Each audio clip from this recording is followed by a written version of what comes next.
Okey, Assalamualaikum warahmatullahi wabarakatuh dan salam sejahtera kepada semua pendengar Radio 12 Malam. Baik, sebelum kita teruskan dengan kisah yang seterusnya ni, saya ingin mengucapkan selamat Hari Raya Maaf Zahir dan Batin kepada semua. Seandainya juga saya ada terlepas kata dalam setiap hari ini seronoklah yang mana beli raya. Saya tak cuti. Apapun pada yang memandu, semoga dengan cerita ini dapat menemani anda. Bawa elok-elok. Kalau rasa mengantuk, berhenti saja, rehat dahulu. Jangan dikejarkan sangat. Tambah pula dengan keadaan jam yang tak menentu ni, panjang dia, lama mana pun kita tak tahu. Rehat. Kalau mengantuk, pergilah ke tandas ke mana dahulu. Kena ingat, ada orang yang tersayang yang sedang menanti kita di sana, insyaAllah. Baiklah, macam terlalu panjang tak nak. Kita akan teruskan dengan kisah seterusnya. Bab yang ke-31. Bidin mengeliat kecil. Hidungnya menghidu bau hanyir darah. Perlahan dia membukakan mata. Bidin hampir terjatuh dari katil rehat itu saat terpandangkan seorang lelaki yang berlumuran darah sedang berdiri di hujung katil dengan sebilah pedang yang panjang. Cepat sahaja Bidin bingkas bangun. Dia mengundur ke tepi dinding tidak jauh dari katil di dalam bilik rehat itu. Matanya tepat memandang lelaki yang masih lagi memandang tajam kepadanya. Apa yang jelas, bahagian tubuh lelaki itu sudah pun koyak rabak pakaiannya dan dipenuhi darah, kelihatan seperti berjahit. Bidin menelan liur. Banyak kali jugalah dia mengenyihkan mata. Aku mimpi ni, aku mimpi. Pipinya ditampar kuat beberapa kali. Lelaki itu masih lagi berdiri di hujung katil. Kali ini, pedang di tangannya sudah pun diangkat tinggi, seolah-olah akan dihayun bila-bila masa sahaja untuk menetak mangsa. Bidin sudah berpeluh. Dia semakin rapat ke dinding. Tidak tahu lagi hendak melarikan diri ke arah yang mana. Pintu pula berada di belakang lelaki itu. Setapak lelaki itu melangkah. Setapak juga Bidin mengundur. "Engkau siapa, jerit Bidin. Senyap. Hanya bunyi derapan tapak kaki semakin dekat dengannya. Dalam keadaan samar yang hanya disinari cahaya dari lampu di luar bilik rehat itu, Bidin dapat merasakan yang lelaki itu semakin dekat dengannya. Aku tak nak mati dah," jerit Bidin semakin kuat. Serentak dengan itu, pedang di tangan lelaki itu diangkat dan dihayun laju ke arah Bidin.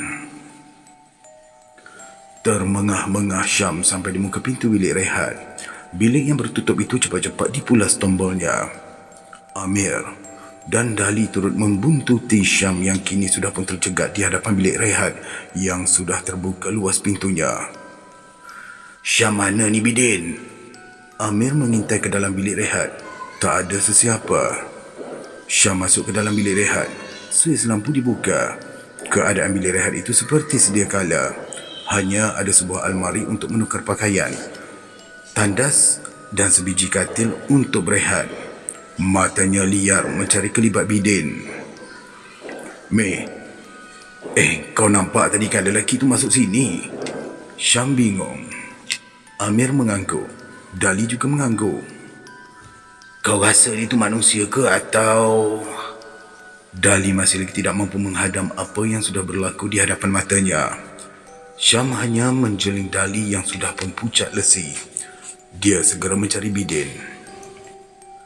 Din!" Terkejut Syam melihat Bidin yang sedang mencangkung di dalam almari sebaik saja pintu almari dibuka. Namun wajah Bidin sudah bertukar rupa. Syam menelan liur. Wajah Bidin sebiji muka tajul. Belum sempat Syam bersuara, Bidin melompat keluar dan melompat pula ke atas katil rehat tadi.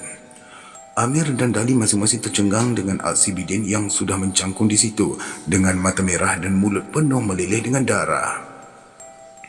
"Allahu Akbar." Amir segera membacakan ayat suci Al-Quran. Syam menghampiri Bidin yang sudah berubah wajahnya, bak mawas ganas yang bila-bila masa sahaja akan menerkam mangsanya. Syam, kau jangan." Amir menahan Syam daripada memegang bidin yang sudah kerasukan. Amir membacakan Al-Fatihah dengan kuat, lalu disembur ke arah bidin yang seperti beruk kelaparan.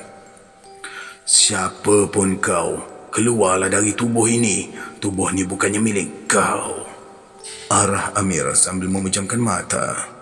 Syam dan Dali perlahan-lahan mendekati bidin yang masih lagi mencangkung. Mata merah bidin yang tajam memandangnya dan Dali tidak dihiraukan. Lengan bidin segera disambar dan dipegang kemas. Meronta-ronta bidin ingin melepaskan diri. Terasa lengannya digigit. Syam menampar pipi bidin dengan kuat. Muka bidin terteling. Dia semakin ganas. Dia terus melompat dan cuba menggigit leher Syam pula. Kali ini Syam menumbuk kuat muka bidin sehinggakan bidin tercampak ke dinding, tercelopok di situ. Amir segera menyapu muka bidin dengan tapak tangannya dan pantas tapak tangan lagi satu diletakkan di atas kepala bidin sambil membacakan lagi ayat suci Al-Quran. Kenapa dengan aku?" Bidin mula bertanya. "Syukurlah kau dah sedar." Amir meraup muka. "Syam, kau okey tak?" Dali segera membantu Syam yang terduduk dalam keadaan kesakitan digigit bidin. Agak dalam juga luka daripada gigitan bidin tadi.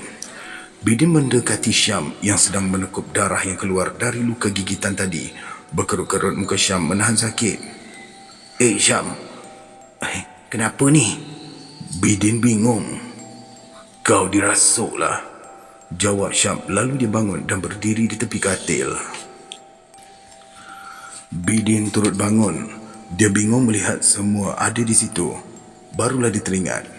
Tadi ada seorang lelaki masuk ke bilik itu dengan sebilah pedang panjang dan cuba membunuhnya. "Mana mamat gila tu?" tanya Bidin. Dia matanya mencari kelibat lelaki yang memegang pedang panjang tadi. "Kau cari mamat yang pegang pedang tadi tu kan?" Syam mengetak bibir. Mahu saja ditumbuk muka Bidin sekarang ini. "Macam mana kau tahu?" Tercengang Bidin mendengar kata-kata Syam. "Aku dah syak dah.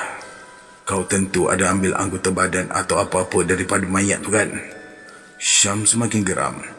Bidin semakin bingung. Amir cepat saja menoleh ke arah Syam. Dali pula tunduk. Siapa mayat tu?" Sungguh Bidin semakin bingung dengan kata-kata Syam. "Kau mengakulah dulu." Nada Syam sedikit tinggi. "Ya, aku ambil darah masa kau suruh aku cuci. Puas hati kau?" Bidin merengus. "Astaghfirullahalazim." Amir meraup muka. Dali masih lagi seperti tadi, tunduk membisu. Dia tidak pernah menjangkakan akan mengalami perkara menakutkan itu dalam hidupnya.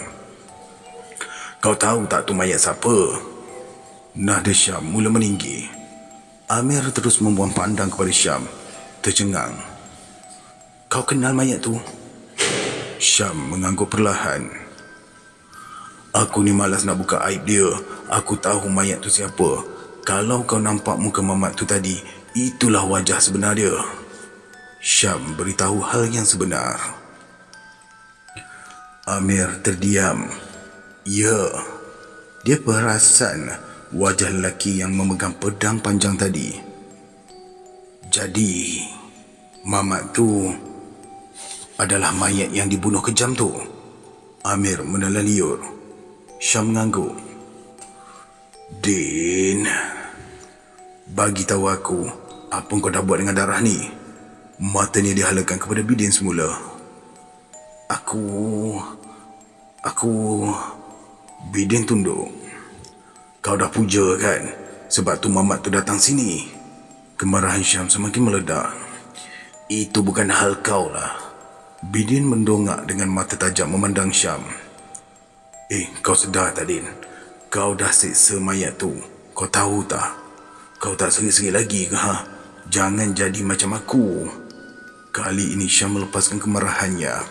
Sebiji penumbuk singgah di muka Bidin. Tanpa berlengah, Bidin turut melayangkan sebiji penumbuk ke muka Syam. Sudahlah, sudah. Sekarang ni dah pukul 3 pagi. Balik ke bilik mayat semula." Amir cuba meleraikan pergaduhan Bidin dan Syam. Mereka semua kembali ke bilik mayat. Mayat di dalam peti mayat juga perlu dijaga. Syam pula diberikan ubat pada luka yang digigit Bidin ketika kejadian rasukan tadi. Bidin duduk berseorangan di tepi kaunter. Dali pula meminta diri untuk pulang menggantikan seluar yang sudah pun berbau hancing. Syam dan Amir masih lagi di dalam bilik mayat. Syam, dahlah tu. Kau tak boleh tegur Bidin macam tu. Lagi kau berkeras, lagilah didegil dan payah nak berubah. Amir menyapu krim ubat pada luka di lengan Syam. Mei, aku buat semua tu sebab aku sayang dia sebagai sahabat dan kawan baik aku. Aku yang bawa dia kerja dekat sini dengan harapan dia akan berubah. Tapi tak. Dia makin galak buat kerja khurafat tu. Syam melepaskan rasa hatinya. Dia tak pernah nak ambil pengajaran daripada kisah aku. Ujar Syam lagi.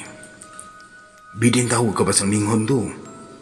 Setakat yang dia tahu hanya dia saja yang tahu kisah itu. Amir pandang Syam yang sudah berkerut mukanya. Aku belum bagi tahu dia lah. Aku tak nak menakutkan Apai dan Bidin kat rumah sewa aku tu. Biarlah Ming Hun tu dia ganggu aku seorang je. Syam melepaskan rasa kesal. Aku akan beritahu juga dia nanti lepas aku berubat. Macam ni, kau jadi ke nak bawa aku berubat di Tanjung Karang tu? Syam teringat soal itu.